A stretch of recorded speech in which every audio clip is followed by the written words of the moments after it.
FitMC.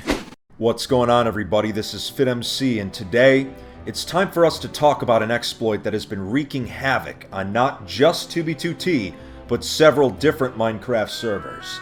An exploit that is causing bases to be found, stashes to be stolen, and coordinates compromised.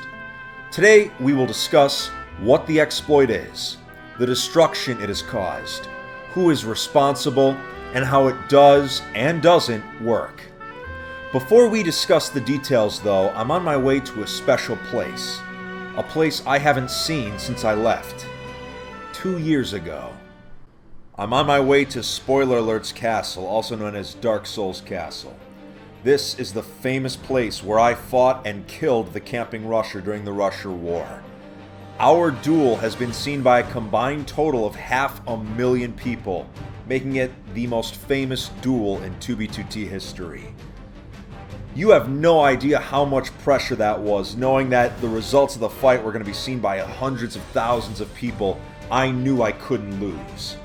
If I would have lost, who knows how different 2B2T would be today. Sometimes I wonder, but at the end of the day, I came out on top, I came out victorious.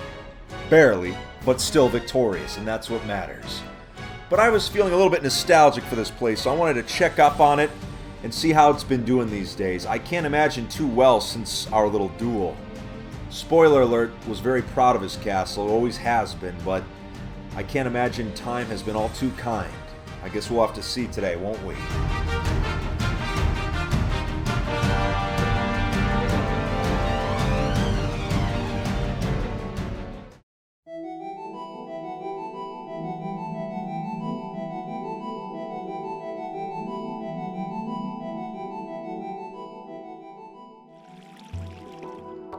This is the exact same spot I came in at the last time I was here. And just judging by the looks of it, there's been a lot of destruction done. Even out there in the distance, I can see some definite craters. This village has been completely torn up. I mean, blocks all over the place, flooding. Yeah. I have a bad feeling it's only going to get worse from here, everything that we see in this place. Let's find out, though. Who knows? As I walked this path, I realized just how many walked this same path before I did, on my way to fighting Rusher. This is quite an old build. I mean, think about it. Spoiler Alert built it many years ago. But time has been cruel to this place, no doubt about that. As I walk up, I remember the exact day that I fought Rusher, and I'm gonna give you a little behind-the-scenes talk right now, some real talk. I waited until 3 in the morning for Rusher to come online for our duel, because I was Eastern time, he was Pacific time. And by the time he was up in the castle ready to rumble, it was 4 a.m., it was the dead of night. And I just remember, the whole time waiting for him to start the fight, I was just on edge. My heartbeat was just boom, boom, boom, boom. I knew that our fight was going to be seen by hundreds of thousands, and I knew I could not afford to lose. But when the fight was said and done with, it was 5 a.m., and I just stayed up. I didn't even go to bed. I just stayed up, went out for breakfast at 6 a.m., and just edited the footage and rendered it out and had it ready to go that day. Oh, man. But anyway, look at this place. I mean, it's just... on one hand, I feel bad, a beautiful build like this getting destroyed for no particular reason, but at the same time, this is anarchy after all. It's something you gotta accept. There have been times where I thought, well, every time I show something off on YouTube, it gets destroyed, but I stopped worrying about that a long time ago because I remembered this is anarchy. If you build something here, it's like a sandcastle. Whether someone comes along and kicks it over, or the tide takes it. It's only a matter of time. But wow, this place is nothing but floating cobble at this point. Very little is recognizable, except up there, yep. That's the tower. That's the throne room where I fought Rusher, or at least what's left of it. It looks like our throne room is actually gone. It's a hole. It's literally a hole where the throne room used to be.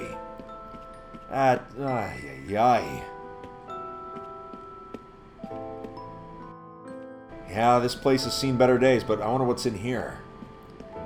Let's take a look. Ha! Lit. Alright, I'll take that. Doesn't say fit, but I'll take lit.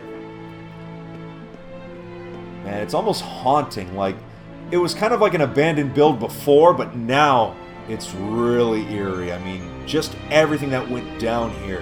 This place was such a pivotal spot for the Russia War. I mean, imagine what would have happened if I lost that day. Who knows if I'd still even be playing 2B2T. I mean, the shame of that loss might have been too much. But I'm still here, still kicking. 2 years later, my story is still not finished. Oh, look at this. This is the rafters where Napkin was hanging out.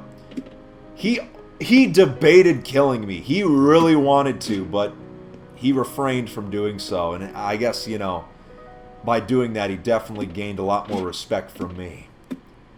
I wonder what Napkin's up to these days. But anyway, overall, I'm surprised by how intact some of the stuff still is here. I mean, it has sustained a ton of damage, but overall, I'm pleasantly surprised at this place. But anyway, I can't let nostalgia distract me from the real reason I'm putting out this video today, which is this exploit, a very dangerous exploit that is causing people to lose their bases, their stashes, their digital goods. A few weeks ago, numerous players started reporting that their stashes were being found and blown up. Nobody really thought anything of it at first. I mean, lesser players on 2B2T get raided and griefed all the time. Stashes being stolen or blown up is actually pretty common. What was interesting about this was that every stash was being blown up and griefed by Bubba J, my old comrade. When all of these stashes and bases were starting to be found, fingers were pointed in all directions. Was this a new coordinate exploit? Was this a client exploit? What was really going on here? At first, the common theory was that Bubba J was getting these coordinates from people using specific hacked clients. Now this was proven to be false, as players using multiple hacked clients, and even those playing vanilla, were being discovered. The second theory was that Bubba J had simply socially engineered all these people and just tricked them into giving coordinates. This also proved to be false, as people who had never once talked to Bubba J were being discovered.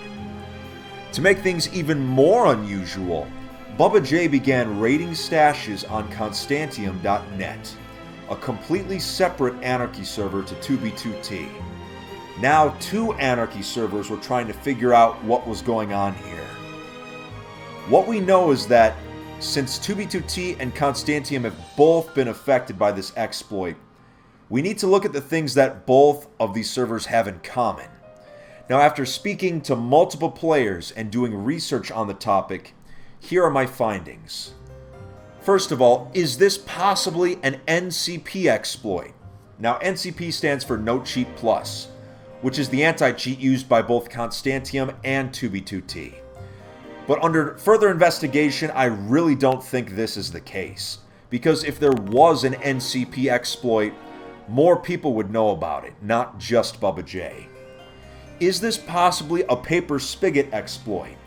Much like the NCP, if there was a paper exploit, there would be a lot of people that would figure it out.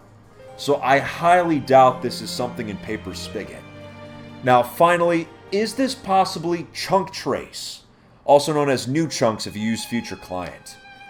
I would put money that this is actually the exploit that is being used. Now, if you've been paying attention to my streams at all in the past few months, you've seen me using this hack on stream. Chunk trace is something that allows you to see chunks that have already been loaded and follow a pathway of already generated chunks. Essentially, it lets you follow somebody's path through the overworld, the nether, or the end.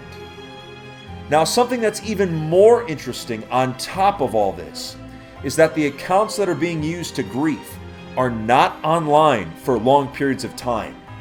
Only being logged in for 1 to 2 hours at a time, they're able to travel from one side of 2B2T's map to the other. And the same goes for Constantium. The fact that these accounts are able to travel from one stash to the next so quickly despite not being online for a long time, implies that there is a travel exploit in addition to this coordinate exploit. What has always allowed for quick travel to pretty much anywhere on 2B2T? The nether roof. Ever since I died on the nether roof a few months back, House has tweaked the plugin so that it doesn't kill you instantly anymore. I asked Bubba J to comment on the situation, to which he replied, no comment. And I can't really say I'm surprised. But based on all the information available, I've come to the conclusion that Bubba J is traveling on the nether roof and using chunk trace to find bases. This would be the most logical explanation based on what we know. It would explain how he's able to go right to the bases and stashes at lightning speeds without tunneling through netherrack. But no matter the truth, this is a time of caution on 2B2T. Remember to keep all valuables in your ender chest, in shulkers, and hope that the boogeyman Bubba J doesn't get ya. I will keep you posted as more bases continue to fall, but in the meantime, make sure to subscribe to the channel to stay updated on any new developments regarding this exploit. Like I said, this is not some fancy schmancy little exploit. This is just a brute force chunk finding situation. I mean, let's be smart about this, people. If you're going to make a base, try and cover your tracks as best as possible, and just be aware that any chunks you generate can be traced. Well, that's it for today's video, everyone. Thank you so much for watching, and if you plan to begin your adventure on the oldest anarchy server in Minecraft, 2b2t.org, just remember, stay alive out there, and good luck. 2 years later, he's still a prankster.